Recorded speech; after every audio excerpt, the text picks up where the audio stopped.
తలపోటుగా ఉంది. అన్నం వద్దన్న అమ్మ బలవంతంగా నా చేత మజ్జిగ అన్నం తినిపించింది. ఆమె విజయ్ పక్కన పడుకుంది. ఒక నిర్ణయానికి వచ్చిన మీరా 4 అవుతుండగా యువతలికి వచ్చింది. మీరా జడ విప్పుకుంటూంటే కాంతమ్మ అంది. పోనీ ఈ పూట మానేయకూడదు? చెప్పేసి వస్తాను, అక్కడ ఉండను అంది. చెప్పటం మీరాకి ఇష్టం లేదు. మీరా జడ వేసుకొని తయారై అక్కడ వెళ్ళేసరికి 4:30 అయ్యింది. శేఖరం అప్పుడే నిద్ర లేచినట్లున్నాడు. హాల్లోకొచ్చాడు. ఆమె తల వంచుకుని గబగబా లోపలికి వెళ్ళిపోయింది. శాంతమ్మగారు స్టవ్ దగ్గర ఉంది. స్టవ్ మీద నూనె మూకుడు ఉంది. శాంతమ్మగారు గోధుమ పిండి ఉండలు చేస్తుంది. మీరా, మీరు లేవండి, నేను చేస్తాను అంది. ఇది బాగానే ఉంది, తను చెప్పబోయేది చక్కగా అతుకుతుంది అనుకుంది. పూరీలు కూర చేయటం అయినాక స్టవ్ మీద నీళ్లు పడేసి చేయమంటారా, కాఫీయా అని అడిగింది. అబ్బాయి మధ్యాహ్నం కాఫీ తాగడు. అసలు పొద్దున్న ఒక్కసారి తప్పితే మళ్ళీ తాగడు అని చెప్పిందావిడ. శాంతమ్మగారు టిఫిన్ తీసుకోకపోయినా శేఖరం టిఫిన్ తినేటప్పుడు పక్కనే కూర్చుంది. మీరా టిఫిను మంచినీళ్లు టేబుల్ మీద పెట్టేసి లోపలికి వెళ్ళిపోయింది. అతడు టిఫిన్ తీసుకోవటం అయ్యేసరికి టీ తీసుకొచ్చి పెట్టేసి పోయింది. శేఖరం వెళ్ళిపోయాక మీరా అక్కడికి వచ్చింది. అప్పటికే బియ్యం కడిగి స్టవ్ మీద పడేసింది. శాంతమ్మ కుర్చీలోంచి లేవబోయింది. అమ్మా, మీరేమీ అనుకోకపోతే అని ఆగిపోయింది. ఆవిడ మళ్ళీ కుర్చీలో కూర్చుంది. ఏమిటి మీరా అని అడిగింది. మీకసలు 4 రోజుల క్రితమే చెప్పాలనుకున్నాను. మీకు అప్పుడు ఒంట్లో బాగుండటం లేదు, అందుకని చెప్పలేదు. మా అమ్మ బొత్తిగా లేవలేకపోతుందమ్మా. ఈరోజు పొద్దున సాయంత్రం రావటం, అందుకే ఆలస్యమయ్యింది. ఆలస్యంగా వచ్చినందుకు తను ఏమైనా అనుకుందనుకుని మీరా మదన పడుతుందనుకుందావిడ. దానికేం మీరా ఎప్పుడైనా పొద్దుపోకుండా ఉంటుందా అంది. అది కాదండి, 8ంటికి రావటానికి కూడా కుదరదు. నేను ఏ 9కో వస్తే ఏం లాభం చెప్పండి. ఆవిడ అర్థం కానట్లు చూసింది. జానకి పిన్నిగారు 5-6 రోజుల క్రితం వచ్చారట. మీకు ఇబ్బంది లేకుండా ఆవిడ్ని. శాంతమ్మ గారికి అర్థమయ్యింది. ఆవిడ ఇల్లు చూస్తానందట, జానకి తీసుకొచ్చింది అని ఆవిడ ఆలోచించింది. 4 రోజుల క్రితం ఏం చెప్పలేదు. ఆ అమ్మాయి పురిటికి వస్తుంది. నీకు చేతినిండా పనే అంటే కూడా నాకు పని ఉంటే కాని తోచదంది. ఇప్పుడెందుకు ఇలా మాట్లాడుతోంది? చిన్నబాబు వచ్చినందుకు ఏమైనా భయపడుతోందా, లేకపోతే అమ్మాయి చిన్నబాబు అదనంగా 2 చాకిరీ ఎక్కువనా? మొదట జానకితో చెప్పిందే, జానకి చెప్పలేదా? మీరా ఇలా కూర్చో అంది శాంతమ్మగారు శేఖరం ఖాళీ చేసిన కుర్చీ చూపిస్తూ. చెప్పండి, పర్వాలేదు అంది నిలబడే. కూర్చో. ఎంతో కాలం రాకపోయినా నువ్వు ఇన్నాళ్ళు ఇంట్లో మనిషిలా మసిలావు మీరా. అది పురస్కరించుకుని నిన్ను 2 మాటలు అడుగుతాను. నేనేమీ అనుకోను, సరిగ్గా సమాధానం చెప్పు. మీరా గుండెలు కొట్టుకున్నాయి. ఏమిటా 2 సంగతులు? తల్లి కోసం గుమ్మం వరకు వచ్చిన శేఖరం అవతలే ఆగిపోయాడు. 4 రోజుల క్రితమే చెప్పాలనుకున్నావా? అది నిన్ను నమ్మను మీరా. మీరా తల వంచుకుంది. అమ్మాయి వస్తుంది, నీకు చేతినిండా పనే అంటే నువ్వేమన్నావు జ్ఞాపకం లేదా? ఇంకేదో కారణముంది. మీరా ఏమి లేదని చెప్పాలనుకుంది. తల్లి సుస్థియే కారణంతోనే అనుకుంది. ఆవిడ అలా అన్నీ గ్రహించినట్లుగా మాట్లాడేస్తుంది. భయమేస్తుంది. శాంతమ్మ గారంది మళ్ళీ. అబ్బాయి వచ్చాడని ఏమైనా భయపడుతున్నావా? 4 రోజులు చూస్తే నీకే తెలుస్తుంది. అలాంటి భయం పెట్టుకోకు. మీరా పైపంటతో కింద పెదవికి రక్తం చిమ్మేలా నొక్కి, అమ్మాయి పురిటికి వస్తుంది. పని అది ఎక్కువుంటే జీతం పెంచుతాను. మీరా ప్రాణం సిగ్గుతో చచ్చిపోయింది. చీచీ! తను ఎలా కనిపిస్తోంది? ఆవిడకేం అర్థం తీసుకోదు. గబగబా అంది. అది కాదండి, మనిషి వస్తే 10 రూపాయలు ఎక్కువ అడుగుతారా ఎవరైనా? ఒక్కరూ అయితే మీరు పూజ అయితే గాని ఏం తీసుకోరు. అమ్మాయి గారు వస్తారు కదా! ఉదయం తొందరగా రాకపోతే మీకేం సుఖం చెప్పండి? అప్పుడు మీరు ఇబ్బంది పడకుండా ఇప్పుడే చెబితే ఆవిడని మాట్లాడుకుంటారని చెప్పానండి. ఈరోజు చూశారు కదా! రోజూ మీకేం సుఖం? నేను రోజూ 9కి కూడా రాలేనేమో. అమ్మకు మంచం దిగట్లేదండి. అందుకేనా? అడిగింది శాంతమ్మగారు. మీరా తప్పనిసరిగా అందుకే అన్నట్లు తల ఊపింది. మీరా? మీరా ఆవిడ కళ్ళల్లోకి చూసే ధైర్యం లేక కొద్దిగా ముఖం ఎత్తింది. అదే కారణమైతే నువ్వేం బాధపడకు. మీరా ముఖం దించుకుంది. మళ్ళీ అందావిడ. మొదట నిన్ను చూసి పెద్దవాళ్ళు చేసినంత నిదానంగా, బాధ్యతగా నువ్వు చెయ్యగలవా అని అనుకున్న మాట నిజమే. కానీ ఇప్పుడు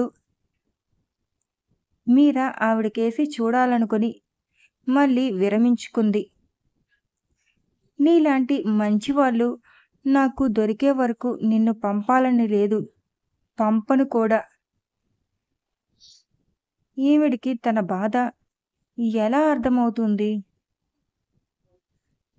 ఇంట్లో ఏ కూతురో కోడలో నాకు ఒంట్లో బాగుండకపోతే ఆవరంగా చేసి పెట్టినట్టు చేస్తున్నావు. మీరా ముఖం ఎర్రగా అయిపోయింది. అక్కడ్నుంచి పారిపోవాలి అనిపించింది. నువ్వు ఎవరు అని ఎవరైనా అడిగితే నేనేమని చెప్తానో తెలుసా?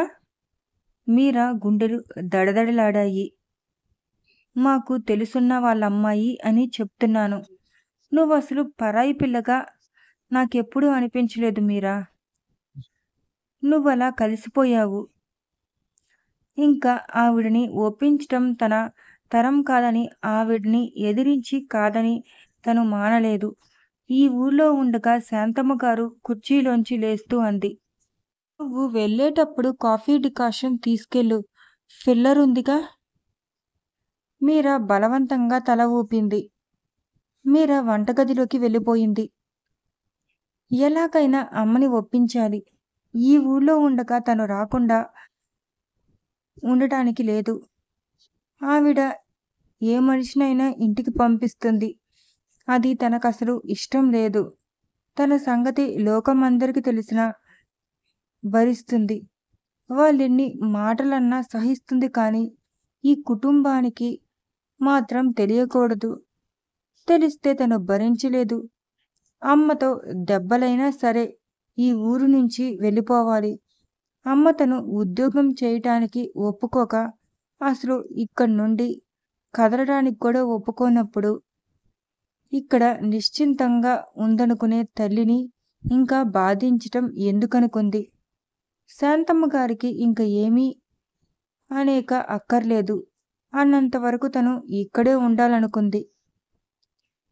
బామ్మ అన్నట్టు ఆ దేవుడే ఉంటే తను ఇలా మొండితనంతో నిశ్చంతంగా ఉండటం ఇష్టం లేనట్టుంది. ఆలోచనలో ఉన్న మీరా శేఖరం రావటం గమనించలేదు. శేఖరం ఎన్నో అనుకుని వచ్చాడు. తీరా వచ్చాక మీరాతో ఏం మాట్లాడాలో అర్థం కాలేదు. గొంతు తడారిపోయినట్లుగా అయ్యింది. కూజాలోని నీళ్లు గ్లాసులో వంపుకుని కొద్దిగా తాగాడు. మీరాతో చాలా మృదువుగా మాట్లాడాలని, ఆప్యాయంగా పలకరించాలని వచ్చాడు. తీరా వచ్చాక ఎలా పలకరించాలి, ఎలా మాట్లాడాలి సమస్యలో పడిపోయాడు. తను వచ్చినట్లు మీరా గ్రహించలేదు అనుకున్నాడు. తన వైపు నిలబడ్డ మీరాని పరీక్షగా చూశాడు. సన్నగా ఉండే మీరా ఇంకొంచెం సన్నబడింది. ఇంకొంచెం పొడుగైనట్లుగా కనిపిస్తోంది. ఇదివరకు తమాషాగా కబుర్లు చెప్పి అరుణని నవ్వించే మీరా ఈ మీరా? గంభీరంగా ఉండే ఈ మీరాని చూస్తే ఆ రోజుల్లో మీరా తమాషా కబుర్లు చెప్పి నవ్వించేదంటే ఎవరూ నమ్మరు. శేఖరం వంటగది గుమ్మం వరకు వచ్చి ఆగిపోయాడు.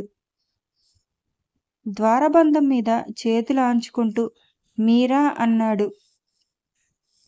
మీరా ఉలిక్కి పడింది. కళ్ళు వెడల్పయ్యాయి. భయంతో కాదు, అదురుబాటుతో బిగుసుకుపోయినట్టు అలాగే నిలబడిపోయింది. ఒకసారి మీరా అనడానికి అతను చాలా ప్రయత్నం చేయాల్సి వచ్చింది. ఇప్పుడు అతనితో ఇందాకటి తడబాటు లేదు. మీరా అని మళ్ళీ సాధ్యమైనంత మృదువుగా పిలిచాడు. మీరా పలకలేదు, కనురెప్పలు మూయలేదు. ఊడికే అన్నాన్ని శ్రద్ధగా తిలకిస్తున్న దానిలా నిలబడింది. శేఖరం చొరవ చేసి గడప దాటి లోపలికి 2 అడుగులు వేశాడు. మీరా మాట్లాడదలుచుకోలేదా? పోనీ మాట్లాడకపోతే నేను చెప్పేది విను. నా గురించి నువ్విక్కడ మానేయక్కర్లేదు. 4 రోజుల పాటు ఉండిపోయేవాడిని. అమ్మని చూడ్డానికి వచ్చిన 4-5 రోజుల కంటే ఎక్కువ ఉండను. మీరా కదల్లేదు, మెదల్లేదు. శేఖరం వెనక్కి తిరిగి వచ్చేశాడు. శాంతమ్మగారు వరండాలో కూర్చుంది. మెట్ల కింద కుర్చీ వేయించుకొని శేఖరానికి కూడా అక్కడే కుర్చీ వేయించింది. కానీ శేఖరం కూర్చోలేదు. మొక్కల మధ్య తిరగసాగాడు. మీరా అన్ని సర్దేసి శాంతమ్మ దగ్గరకొచ్చి నేను వెళ్తున్నానమ్మా చిన్నగా అంది. ఎంత చిన్నగా అన్నా ఆ మాట శేఖరానికి వినపడింది. అయినా తను ఇటు చూడలేదు. మధ్యాహ్నం వెళ్ళినప్పుడు సంచి మర్చిపోయావా అని అప్పి అని అక్కడ సంచి పెట్టాను తీసుకురా అంది. ఛీ, అతను తెచ్చినవి అతని ఎదురుగానే తీసుకెళ్లాలా? కంపరం పుట్టింది మీరాకి. అప్పి పరుగున వెళ్ళి తిరిగి సంచితో వచ్చింది. మీరా ఏదో అనబోయింది. కానీ శాంతమ్మగారు వినిపించుకోలేదు. నీకు మొహమాటం ఎక్కువ, నాకు తెలియదా? అమ్మగారికవి, ఇంక నువ్వేమనకు అంది. భుజాల నిండుగా కొంగు కప్పుకొని గేటు దాడుతున్న శేఖరం ఒక్క క్షణం చూశాడు. ఇంత నిర్లిప్తంగా పెద్దమనిషి ఎప్పుడూ చూడలేదు. అరుణని నవ్విస్తూ తనని చూస్తేనే నిర్లక్ష్య ముఖం తిప్పుకునే మీరా ఎక్కడా? శేఖరం వచ్చి కుర్చీలో కూర్చున్నాడు. మీరాకి చాలా మొహమాటం. పొద్దున పళ్ళు తీసుకెళ్లడమే వంటగదిలోనే ఉంచేసింది అంది శాంతమ్మ గారు. అది మొహమాటమో మరేమిటో శేఖరానికి తెలియనిదా? చాలా బుద్ధిమంతురాలు, నెమ్మదస్తురాలును. అమ్మాయి ఏం చేస్తుందిలే అనుకున్నాను. బొత్తిగా లేవలేక ఉంది అనుకున్నాను. పాపం ఏం చదువుకోలేదట. మీరా తల్లికి ఎక్కడో జేరిందో అని చెప్తుంది. శేఖరం చాలా బాధపడ్డాడు. ఏమీ చదువుకోలేదని చెప్పి చేరిందా? ఆ నడక అది కొంచెం ఇందిర నడిచినట్లు ఉంది.